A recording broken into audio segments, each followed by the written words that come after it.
Happy Feast of St. Clare. We give thanks for Clare because she is one of the true signs of joy in our tradition. And that joy flows from an embrace of simplicity and poverty and trust. What a good example for us, because simplicity, poverty, and trust often don't connote joy. But in her life, it is clearly true. So we look to her today as a wonderful embodiment of our true calling, to find joy in being our true self. I was with my mom Sunday night and Monday, as I typically am. And on Sunday night, as also typically happens, a couple of other siblings and I gathered for dinner.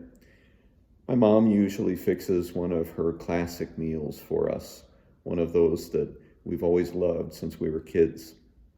And Sunday night, she made bacon, egg, and tomato sandwiches. We used to love those when we were kids, and especially when she would serve it with corn on the cob on the side. It just speaks summer to me all the way. Well, there's lots of bacon left over, and so for dinner last night, I told my mom I would just fix something very simple. I've done this before, and I really enjoy it. Just a brown hamburger, drain it. Then I crumbled the bacon over the top, sprinkled some cheese on top of that, and then cracked 5 eggs over the hamburger in various places. Put the lid on and just let it steam.